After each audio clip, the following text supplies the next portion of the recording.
And now we proceed to Mercola, who's giving the last talk of this section, and presenting his equally fantastic job on IPS, and the talk is reintroducing the patient context into cardiac drug discovery using IPS. Please, Mark. Thank you very much. So let's see, to advance the slides, it's just... We are waiting for the... Oh, okay. Oh, so that's already the second slide. Okay. So I'm not going to tell you about regeneration today, but what I'm going to focus on will be the use of induced pluripotent stem cell derived cardiomyocytes as models of heart disease, and with the idea that these cells can be used to discover therapeutic targets and drive medicinal chemistry of new drugs. So just as by way of background, I don't think I need to explain this but in detail, but iPS myocytes are basically a phenomenal discovery that in essence can turn somatic cells, for all intents and purposes, into an embryonic stem cell. It was the subject of a Nobel Prize back in 2012. And you can, from those iPS cells, you can generate all the cell types in the body, in particular the cardiomyocytes. And once you have those myocytes, it's possible then to model different diseases. Now there are some limitations to the types of diseases that we can model with iPS cells. So once we produce iPS-derived cardiomyocytes, you basically have lost the tissue organization that you had in the intact heart. So the types of diseases that we can model with it would tend to be myocyte autonomous, early onset diseases, typically then congenital disease. So there's been a lot of success over the last decade or so in modeling channelopathies, and to some extent also modeling diseases that have a structural component like dilated cardiomyopathy and hypertrophic myopathy. And I'll tell you more about both of these in the next few slides. So I'm just going to give you one example of one of the earliest instances of modeling an electrophysiological disorder in the heart, and this was to model long QT syndrome type 2. This is a disease in which there's a defect in the repolarization of the cardiac action potential, and what that gives rise to is an ectopic, it can be an ectopic beat or an early after depolarization. And how does the pointer work here?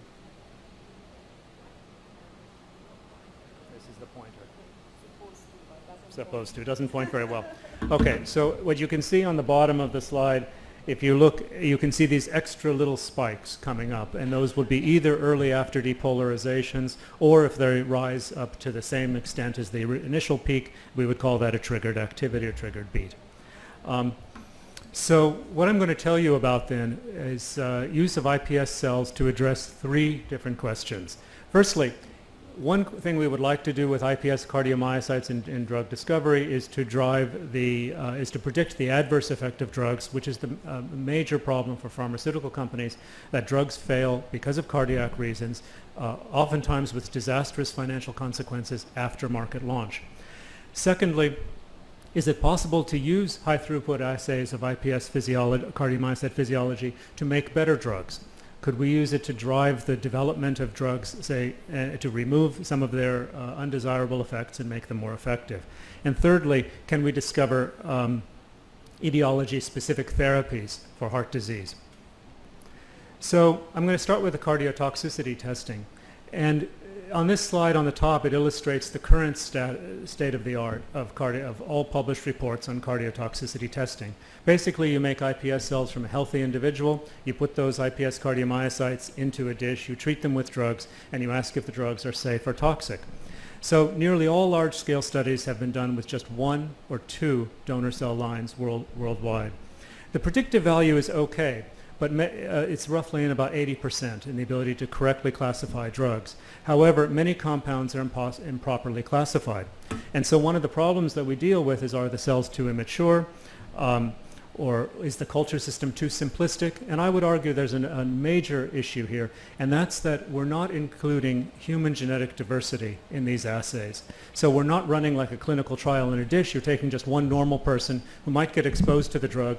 That person might not have any adverse consequences of that drug or might not be sensitized to the adverse consequences. So I think it's important to include gene variation in these assays. And there's a lot of reason to think of that.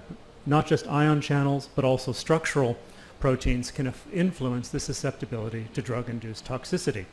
And therefore, if we were to include variants of these genes that would increase the sensitivity, would then that give us increase the predictive power, perhaps even give us predictive power much greater than a clinical trial, because we could have problem individuals represented in a 384 well plate. Okay, so here is a clinical trial in a dish experiment that we're running now, and I'll show you in the next few slides where we're at with it.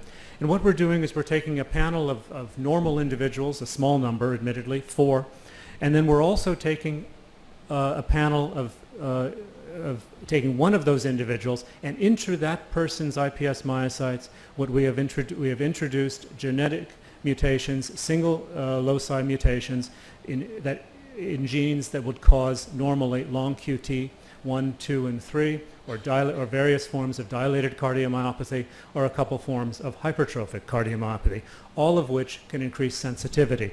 So it's a large panel. You can imagine it just different people, except all of the mutants, all the mutant people, or the people with the gene variants, are all on the same background, same isogenic background.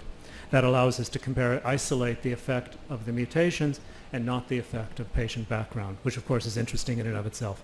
We test this against 40 drugs that have been classified into high, intermediate, and low arrhythmic risk. And then we do the assays and we ask, how well did the in vitro assay predict the actual clinical outcome to these drugs? So the drug library would be considered a reference set. So the assays that we use measure both myopathic and arrhythmic effects of drugs. On the top here, you can see what happens if you have a drug that decreases contractile function. We assay all of this automatically in 384 well plate format using optical high throughput microscopy. Optical probes and high throughput microscopy. And you can see a decrease in contractile function on the top, and in the bottom you can see instances of arrhythmias reproduced in the dish. Okay. And so here's preliminary results from the current state of this experiment. So far we've tested 3 different dilated cardiomyopathy mutations, 2 different hypertrophic cardiomyopathy mutations, all introduced on the same background, and 3 extra, additional 3 individuals that are from healthy people with no incidence of cardiovascular disease. So what we want to ask is, what's the batch-to-batch variation? The entire experiment gets repeated 3 times. These are through entire dose responses of drugs, so we get IC50s. What's the influence of healthy genetic background? I mean, how do the 4 individuals compare? And what's the influence then of the DCM and HCM and eventually long QT mutations? And all of this is based on how well the various drugs are classified. So here's how our analysis works. Initially you get a dose response from a metric like action potential duration. Then you get a single value. This is what the informatics guys do. You get a single value, let's say, what's the lowest dose that causes the problem? So that's called a feature. And then we use machine learning because we get about 175 metrics. We could get thousands of features, and from that we use machine learning to incorporate that into models, which is the mathematical formula of 1 or more features. Okay, so I'm going to give you just an example of a first glimpse of the data as it's coming out now. What I'm showing on the left side of the panel is a heat map of 19 different models that were generated by machine learning. And you can see some, and green, bright green is very good predictivity. Red is terrible or bad predictivity. And so what you can see is some of the models are not very good. They have a lot of red. Some of the models are quite good, especially those on the lower, on the bottom part of the heat map on the left. And I've highlighted model 19, which goes up to about a 0.93 score of predictivity. That's the area under the curve of a receiver operator characteristic curve. So now if we expand model 19, which has many metrics, of course, or many features in it, and looking at the individual drugs that gave rise to that, you can see that, and green in this case is light green is like well classified, correctly classified. Intermediate green is not so well classified, and red is poorly classified. And here I'm correlating the ability to classify drugs on the on the y-axis of this heat map along the categories on the bottom on the x-axis, and you can see that dilated myopathy mutations of RBM20 or troponin T increased the ability to discern safe from dangerous drugs. using this approach. So I think we're answering the question, or the answer is going to be that having this gene variation in these models is going to improve our ability to correctly classify drugs. So I think ultimately then these clinical trial in a dish studies could have great predictivity, perhaps, as I said before, higher than that of clinical trials. You might be able to actually have the problem patients that the drugs would encounter when they're in the marketplace. So I'd like to switch gears and then tell you about using this approach then to re-engineer drugs. And the rationale for the project is shown here. There are three big questions we'd like to address to validate the concept of using iPS cardiomyocytes to re-engineer drugs. And the firstly is, can we even do it? Will high throughput iPS physiology be robust enough to drive medicinal chemistry? This is a question that was first raised to me when I suggested the idea of doing this to the head of cardiovascular metabolism at Sanofi, Philippe Chagnac. And Philippe said, crappy assays like you do in high throughput physiology, not like real physiology, patch clamp recording, are never going to be good enough to drive chemistry.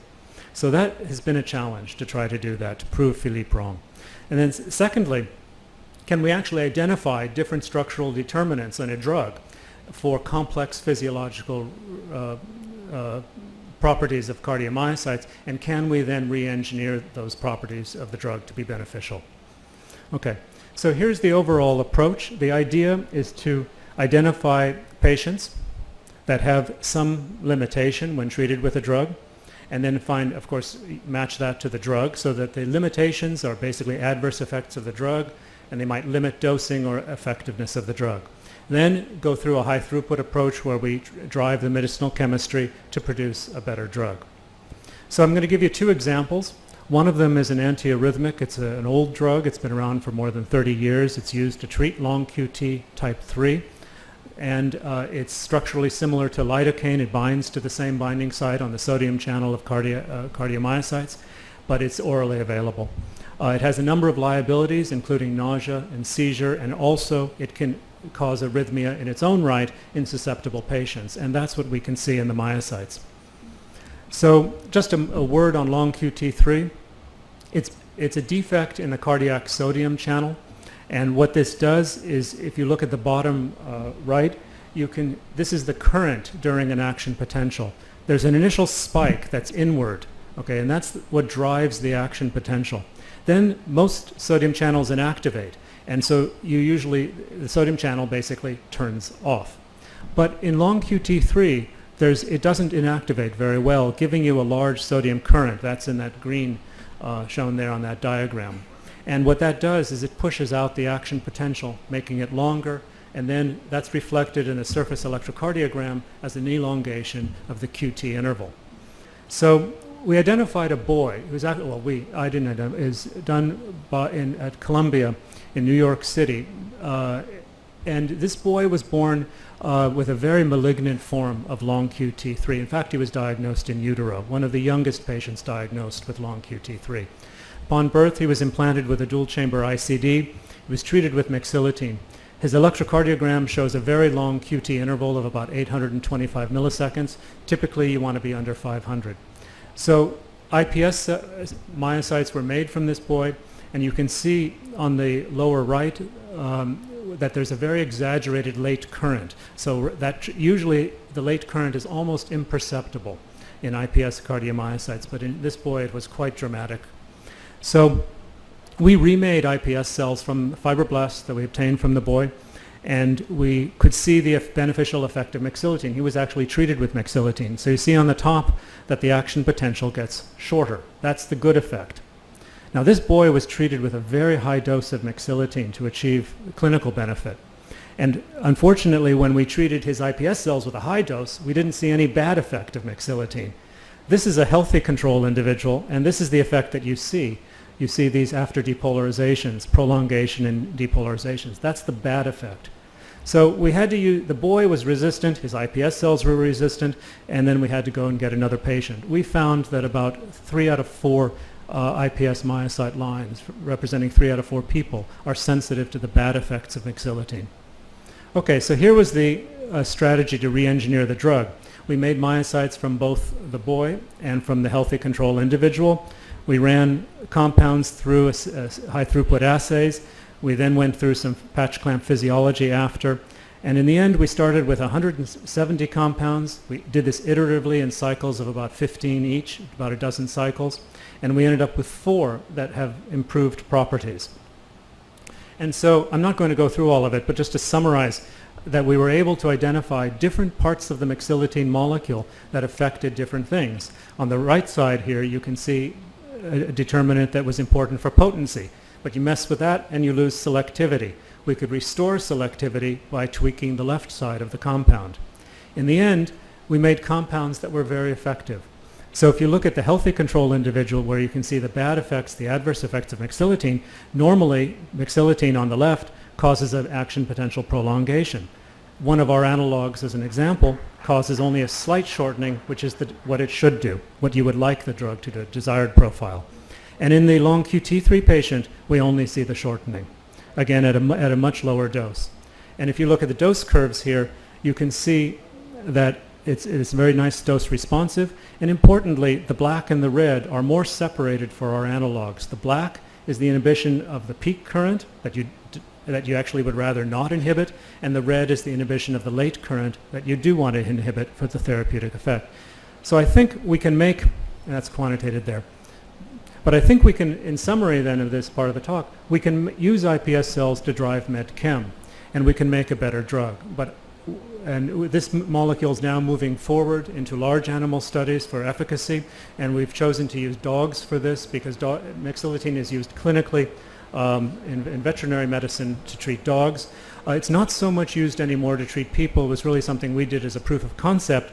But it's interesting. But Gilead, we were aware that Gilead was producing molecules that were really good for blocking the late sodium current, and we never thought our molecule would be competitive. But now those trials haven't performed as anticipated, so we're wondering whether we actually have made something that we should think about bringing back towards clinic. I'd like to talk about oncology drugs for a moment, the same type of a story. Oncology drugs, not just the older anthracyclines, but even modern molecularly targeted therapeutics are really bad for the heart. And this has become a major field. And so it would be very important if we could use iPS cells or use some way to identify these problems early and do exactly what we did for mexillatine and fix the drugs. So I'm going to tell you just a couple slides on what we're doing with one particularly nasty drug, ponatinib. Ponatinib is the only FDA-approved drug to treat chronic myelogenous leukemia when the target kinase, the BCR-ABL kinase, has been mutated. So there's a fairly common so-called gatekeeper mutation in BCR-ABL that occurs. It's a threonine 315 isoleucine. And when that mutation occurs, you take it off the first-line therapeutics like imatinib, which is fairly safe, and you move over to ponatinib, and 8% of people who take ponatinib end up with heart failure. So we've gone into these assays, as I've talked before, and tried to make a better version of the drug. So I'm just going to summarize that again in a heat map.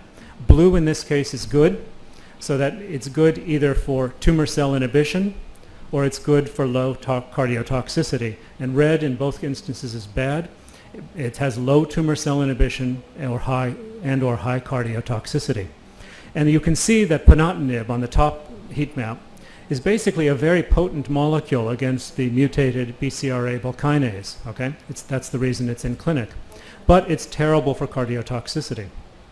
If we look at our new compounds coming out of the initial screening, we've identified one molecule, actually two, that are very desirable in terms of cardiotoxicity and retain decent. We take a hit 2 or 3-fold in anti-tumor activity, but they still are active against the purified mutant kinase and against tumor cells engineered by CRISPR to have that mutant kinase. So if we take a number of analogs and you make a graph and you look at the cardiotoxicity on one axis and the tumor effect on the other, what you can see is there's no linear relationship. So this suggests to me that the molecule responsible for the cardiotoxic, the bad effect of the drug, is not the same as the the molecules in the cell, the proteins in the cell, responsible for the tumor beneficial effect. So this means there's room for improvement in this drug. But this approach, if we were to look at drugs early in the pipeline, we could say whether the on-target or off-target effects, if on-target or off-target effects are responsible for the good versus the bad effects, or responsible for the bad effects of the drug. Okay. So in conclusion, I think we can drive MedChem. So if I have a few more minutes still? Okay. So I'd like to, 5 minutes, great. So what we'd like to do with this is identify the proteins responsible, because oncology drugs, as you know, target many proteins, not just one kinase, typically the kinase inhibitors. And there are about 3 times as many proteins in the cell that contain ATP binding domains like kinases that could in fact be responsible for the off-target detrimental effects. So we're using mass spec approaches to try to identify the proteins responsible for the cardiotoxic effects of these drugs. So I'd like to then talk about the third use of iPS myocytes, and that's to, starting from scratch, identify therapeutic targets. And in this case, I'd like to return to the discussion of the previous talk of dilated cardiomyopathy. And this is, as you heard from about the numbers, it's a very serious problem. It's the primary indication for heart transplantation. It's the common endpoint of heart failure. There are congenital forms as well as acquired forms. Acquired form is, of course, a very serious and prevalent problem, but acquired forms are also quite common. And age of diagnosis varies between 20 and 50 years. They have high genetic heterogeneity. There are about 40 genes that are responsible for congenital DCM. And the beauty of this for us is that by isolating iPS cells with patients with those mutations or CRISPRing those mutations in, you can see the contractile defects that you would see in the patients. So that means we can model dilated cardiomyopathy in a dish. Now I'd like to emphasize that there are many molecular etiologies of DCM, but when a DCM patient comes into clinic, it's just diagnosed, you've got DCM, and the therapeutics are very limited to basically treating the symptoms of the disease, making it either in the early stages, reducing the force of contraction to limit the progression, and later in the disease to basically reduce the peripheral resistance so the heart is working less forcefully against the vasculature. Now, what that means is that we're not actually addressing the underlying causes of the disease, whether they be acquired disease or, in this case, congenital disease. So I think that's a huge unmet need, is that we do not take into account the mechanism of dilated myopathy when we treat it.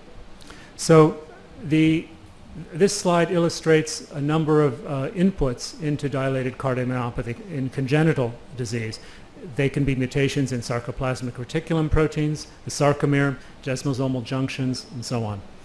So I'll return to that at the very end. What we're focusing on for looking for therapeutic targets is a mutation in a protein phospholambda that's involved in cycling of calcium with each beat. And it works to put the brakes on the reuptake of calcium into the sarcoplasmic reticulum. Okay? So it's just one way you could get DCM, but it's the one we're using for this study. So the idea is to take the iPS myocytes from these patients, move them through high throughput screening.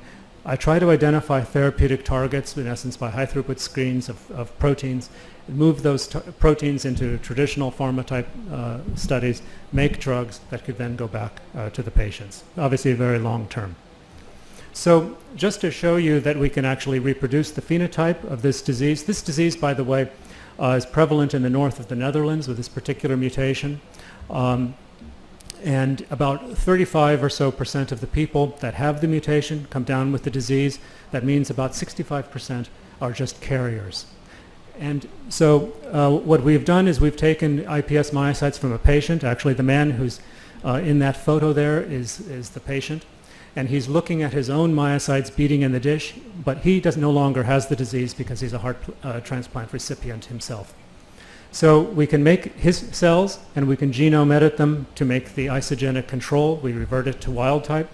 And we can conversely take a healthy individual with no history of cardiovascular disease and introduce that mutation to create another model. And what you can see is that there's a subtle difference in contractility, either in the patient line compared to the corrected, or in the healthy individual when we introduce the mutation. So we see about a 10 to 20% difference in the contractility of these cells. Okay? Now, when we started this project, we were a collaborator, Ioannis Karakakis, not all the images came up, I'm sorry, but was looking by single cell sequencing at these at these iPS myocytes. And what he found is that there's a signature for the unfolded protein response, okay, that goes up in the patient cells. So, what is the unfolded protein response? Since I'm not a protein biochemist, this is the way I interpret it. Most proteins are folded in nice, complex ways important for their function. There are a certain number of proteins that end up being unfolded, and that's in equilibrium with proteins that are misfolded. And misfolded is obviously bad, and your cell and the cells have very effective ways of getting rid of those misfolded proteins and throwing them in the bin. Okay, and that is the unfolded protein response. And well, the unfolded protein response can, on the one hand, drive the proteins back towards folded, as well as if the unfolded protein burden is too great, it will actually kill the cells. So it can be both good and bad. Okay? So in these patients, about 10% of the cardiomyocytes have protein aggregates, perhaps that seem to involve the mutated phospholamban protein. Okay? This has been published years ago by a number of different labs. So we wanted to know whether the UPR is good. Does it protect the patients, or is it bad? Is it a bad thing? So would you want to increase it or decrease it or not mess with it? So we blocked UPR, and we asked whether you improve function or do you worsen function. And the answer, there are three branches to the UPR. When we blocked it, in each case, with blocking each branch, decreased function. So the iPS myocytes got worse when we blocked the UPR response. So what that suggests to us is that the UPR signaling is good for those cardiomyocytes. So what that does is gives us a model. Okay? Since these patients present when they're about 30 years old or so, 30, 40 years, only about 35% of them present. So our model is that in youth, early adult here, young Clint Eastwood, for instance, Clint Eastwood doesn't have this disease, okay? But young Clint Eastwood has most of his proteins folded. Now, at some point, over time, the UPR, we think it's jacked up early, it wanes. Then it falls below some threshold, and at that point, you start to change that balance so that you have too many misfolded proteins. And that will lead to dilated cardiomyopathy, okay? That's our current model. So what we would like to do about that is then rebalance the UPR. And so the idea would be that we would like a molecule, a small molecule, that would block the cell death aspect of it while jacking up the unfolded protein, the refolding machinery. So we want a molecule that drives it in the other direction. So that's now the focus of the work on this project. And we've just begun screening focused libraries for this, and this is just to give you an example of the result that, well, it is an early result, but it's the kind of result that we're looking for, where we can find a molecule that will increase contractility by working on this pathway. Okay. So I think we can use this system to identify drugs, and the point that I want to make, though, is that if you take a step back, I'd like to see a day when the dilated myopathy patients will come into clinic, and instead of just asking what's the stage of their disease and trying to manage the symptoms that you're seeing, rather that the physician, the cardiologist, will identify disease mechanisms through diagnostics that will be a companion to the types of therapeutics we'd like to develop. Then you would then prescribe mechanism-specific therapeutics, and hopefully that would lead to more effective therapies that could be administered earlier on in the progression and actually halt it. Okay, so in summary, I've told you three things then, that iPS clinical trial in a dish, let's call it that, assays, I think at someday will have more predictive power than clinical trials for new drugs. And I think that'll help for predicting the cardiotoxic effects of drugs, and I think that'll be very important to make safer medicines. Current studies for cardiotoxicity are quite limited. Secondly, I think that we can use that same approach to drive medicinal chemistry of drugs So we can take these IPS in a dish disease in dish assays and use it to, say, produce better oncology drugs. And lastly, we can also go for new therapeutic targets and hopefully feed pharma pipeline that way. So I'll conclude there, take any questions. Thank you very much. Thank you very much. We have time for a couple of questions because I gave you a little bit longer for the talk. Thank you very much. Excellent. Or you can ask Wolfram another question since it sounds like you took time from him. It's okay. I'll ask you first. So I wonder if you have any experience in variability in the engineered mutants. So obviously there would probably be some off-target effects. There could at least. And have you engineered? You mean off-target effects of the CRISPR engineering? Exactly. Yes. If you mutate your mutation of interest into a wild-type line, have you compared different lines to see how variable these lines would be? Yes, that's very important. We always do that, and so even in the phospholamban one, there was an example of that. So what we always use multiple lines. We take either the patient line and we correct it, and we use either, one or more patients, and then we always, in these monogenic diseases, introduce the mutation into a healthy control background. And what you can see, if we go back to that slide, is that the two IPS lines had a different baseline, right? And so that's a line, and that's reproducible across batches. So IPS to IPS line differences can be greater than the actual disease effect. And so it's really important to have the isogenic control. And as you say, I think you have to use do the experiment multiple times, not just multiple batches with the same line, but also multiple lines when you're looking for effects, say, of 10 or 20%. And is an appropriate isogenic control the or never exposed to CRISPR line, or is it the line that has failed to be edited? No, that's a good point. Okay, so we use the never exposed to CRISPR line as the control, and then we expose the CRISPR exposed line. Okay. We see the mutation. So you're asking a question: could there be another site? Yes. So that we attempt to control for that by sequencing, but then we also attempt to mitigate that by looking at multiple different clones that come up. Yeah. Question there. Yes. Has the iPSC clinical trial in a dish been used beyond the heart and in other organs in the body? And if so, what's been the success? I think this is, as a concept, this has been talked about a lot, but it's just emerging. But I do know people who are doing this using neuronal cultures derived from iPS cardiomyocytes. But I think the limiting, up until now, the issue has been the efficiency or the effectiveness of actually, or the ability to make multiple IPS lines with the appropriate isogenic controls, so the issues that Wolfram just raised. So I think it's a fair amount of infrastructure that you have to build to do these assays. But so I think the cardiac, I'm not actually sure if the cardiac field would be ahead of where people in the neuronal field are now, but I think everybody's been pushing this forward. But I think the idea would be applicable to any indication for which the etiology would be cell type autonomous and early onset, so that you would expect to see it in these relatively immature cells.